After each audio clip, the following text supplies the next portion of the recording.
Setelah tumbang 0-2 atas Irak, timnas Indonesia wajib menang atas Filipina jika ingin memastikan satu tempat di ronde ketiga kualifikasi Piala Dunia. Akan tetapi, kelihatannya laga menghadapi Filipina tidak akan semudah yang dibayangkan. Pasalnya, pelatih timnas Filipina juga memanggil beberapa pemain baru yang berkarir di Eropa dan Amerika. Kedatangan mereka tentu membuat timnas Filipina memiliki kekuatan yang tidak bisa dipandang sebelah mata. Terbukti, mereka cukup mampu mengimbangi permainan timnas Vietnam dan bahkan sempat unggul lebih dulu sebelum akhirnya harus tumbang 3-2. Meski begitu, di atas kertas, timnas Indonesia tentu jauh lebih unggul jika dibandingkan timnas Filipina. Bagaimana tidak, pada laga menghadapi Filipina nanti timnas Indonesia akan dihuni oleh pemain-pemain golongan grade A, seperti Ragnar Oratmangun, Tom Haye, Jay Itzes, hingga yang terbaru ialah Kelvin Verdong.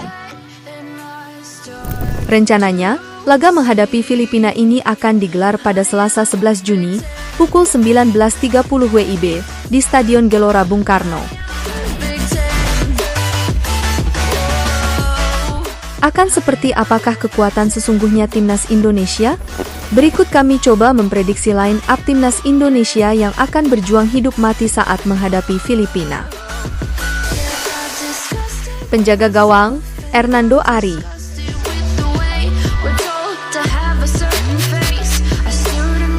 Meski sempat melakukan blunder di laga menghadapi Irak, kami pikir itu justru yang membuat seorang Hernando Ari akan belajar dan memperbaiki penampilannya di masa depan. Seperti halnya pada ajang Piala Asia U23 lalu, saat dirinya berhasil memperbaiki penampilannya dalam mengeksekusi penalti. Setelah sebelumnya di ajang Piala AFF U23 lalu dirinya gagal mengeksekusi penalti.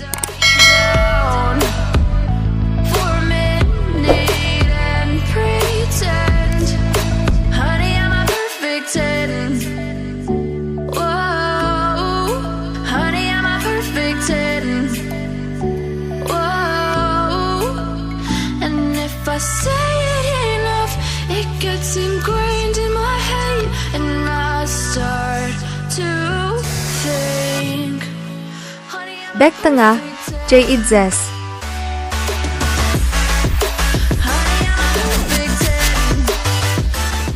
Meski baru bermain sebanyak 2 pertandingan bersama timnas Indonesia, hilangnya sosok Bang Jay benar-benar sangat terasa di lini belakang skuad Garuda saat menghadapi Irak.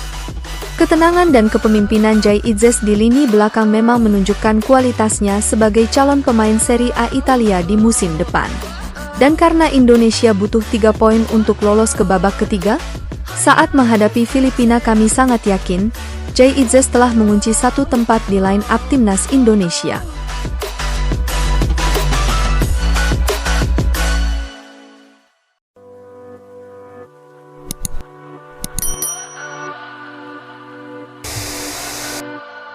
Bek tengah, Rizky Ridho.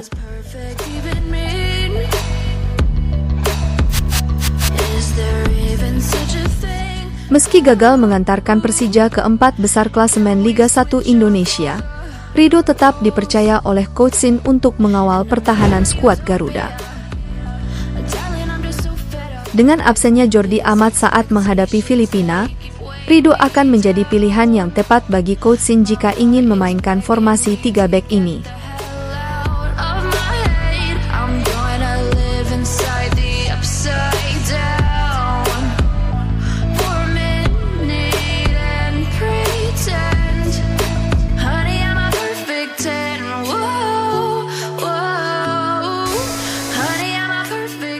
Bek tengah, Justin Hubner.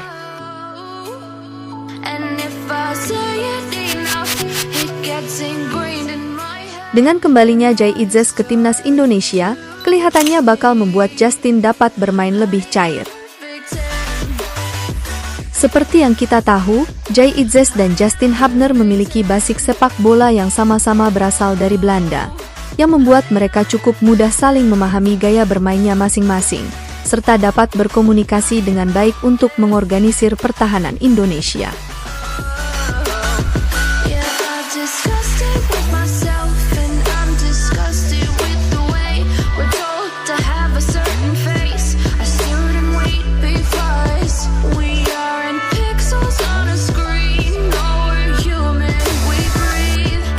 Bek kanan, Sandy Walsh.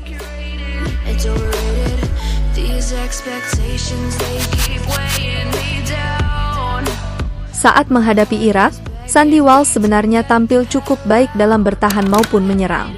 Dengan tenangnya ia beberapa kali sempat mengancam gawang Irak melalui syuting maupun umpan-umpannya, serta mampu memutus serangan Irak di sisi kanan pertahanan Indonesia. Hal ini tentu menjadi pertimbangan bagi Coach Sintayong saat Indonesia menghadapi Filipina nanti.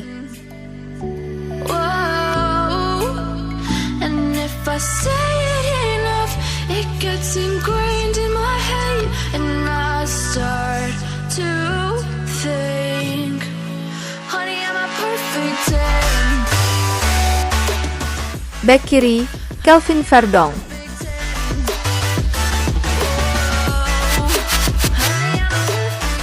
Kelvin bakal menjadi senjata baru timnas Indonesia yang bisa beroperasi di beberapa posisi berbeda.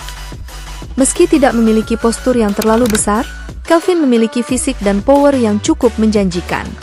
Hal tersebut tentu tak terlepas dari peran sang kakak yang merupakan seorang petarung profesional di Eropa.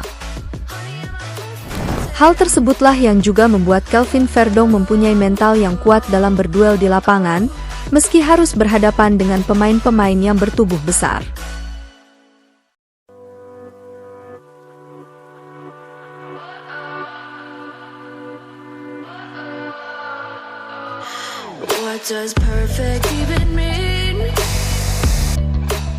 Gelandang bertahan, Nathan Joaon.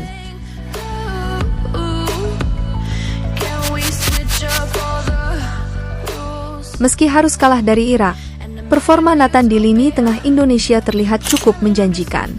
Duetnya bersama Tom Haye bahkan mampu memenangkan pertarungan di lini tengah di babak pertama. Mobilitas Nathan yang cukup tinggi mampu menutup kekurangan Tom Haye yang terlihat cukup kelelahan dalam mengorganisir serangan.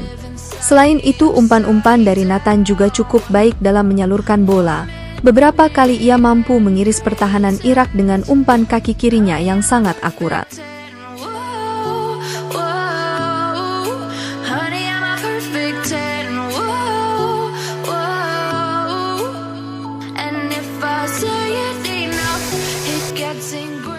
Gelandang tengah, Tom Haye.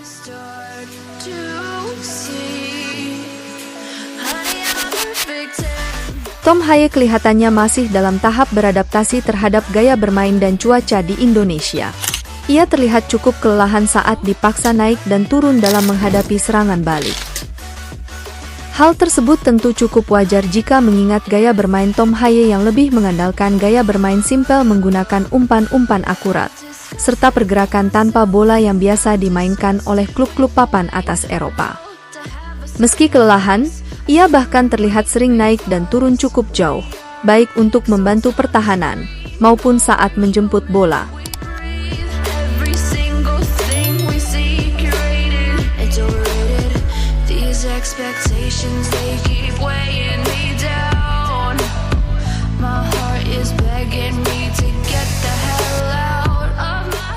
Sayap kanan, Marcelino Ferdinand.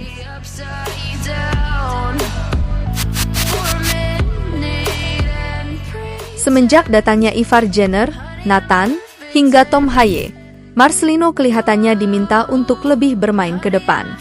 Dengan kecepatan dan endurance yang baik, Marcelino mampu cukup baik menjalankan perannya sebagai seorang penyerang sayap.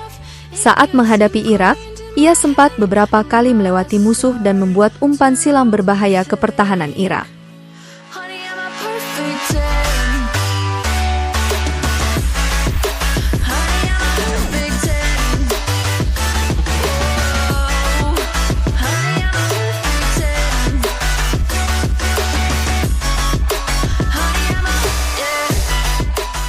Sayap kiri, Ragnar Oratmangun.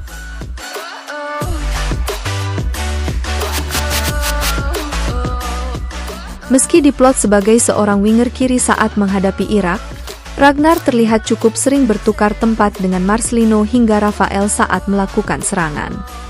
Meski begitu, Ragnar mampu menjalankan tugasnya di tiga posisi tersebut dengan cukup baik. Ia mampu memenangkan duel dan melakukan tusukan meski harus menghadapi hadangan beberapa pemain Irak. What does perfect even mean? Is there even such a thing? Ooh, can we switch up all the rules and imagine a utopia? Penyerang tengah, Rafael Struijk. With these expectations, they keep weighing me down. Rafael mungkin masih terlihat cukup kesulitan untuk mencetak gol bersama timnas senior Indonesia.